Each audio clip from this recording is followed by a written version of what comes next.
story of Albert Schweitzer, the value of dedication. Young Schweitzer often pondered life. He had been given many gifts and wanted to share them with others. At 21, he gave himself 9 years to improve his talents, and then he would dedicate himself to serving others. So he became a famous organist and wrote a book about organ and one about Bach. Additionally, Schweitzer studied science and philosophy, became a minister and wrote books about Christianity. After 9 years, he knew he wanted to go to Africa and tell Helen, his sweetheart. Schweitzer was determined, and in 1911, after medical school, he passed his exams, followed by a year's internship. Finally, he asked the Paris Missionary Society to send him to somewhere in Africa that had a hospital. Schweitzer also informed them that he wouldn't need a salary, as he could live off the money that he had earned from his books.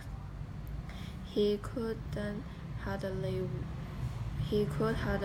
wait to tell Helen that he was being sent to Lambaréné on Africa's west coast, near the equator. People there suffered from terrible diseases, and he wanted to help.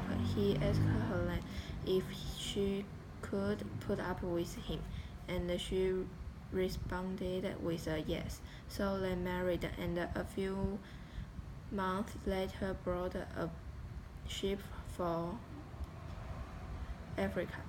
Their ship docked at Cape Lopez. There they got on a smaller boat, and the last few miles they traveled by canoe. Arriving at a clearing, they saw only a few sharks surrounded by the forest.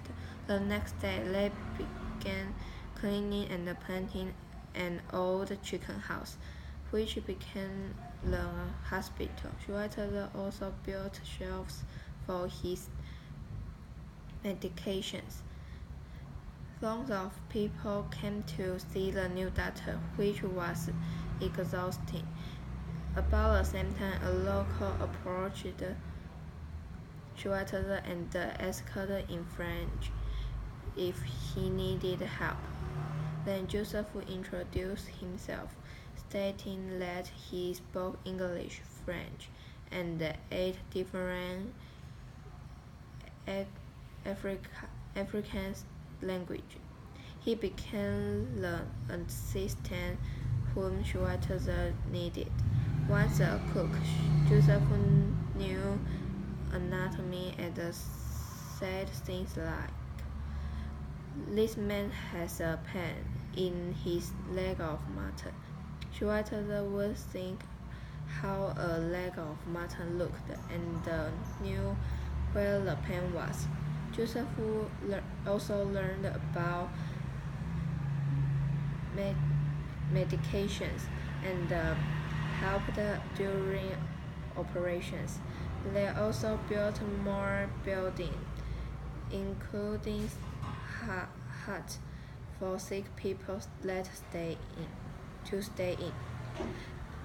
Then the Schweitzers heard Germany and France were at war, which was alarming, because there were Germans in French territory. Finally, eventually the hospital closed, and only Joseph was left to guard the medicine. The Schweizers were taken to a monastery, where they stayed until 1980, when they were allowed return to Germany. Allowed 后面的动词还是要加 to allowed to return to. Soon after they had a baby, although happy, Schweitzer wanted to return to Lamborghini, but didn't think it was healthy for his new daughter.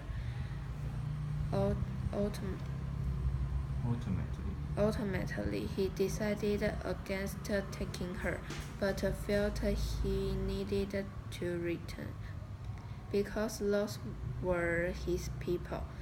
After raising money for supplies and additional building, he returned to Africa by himself. When Schweitzer reached Lamborghini, little was left. The jungle had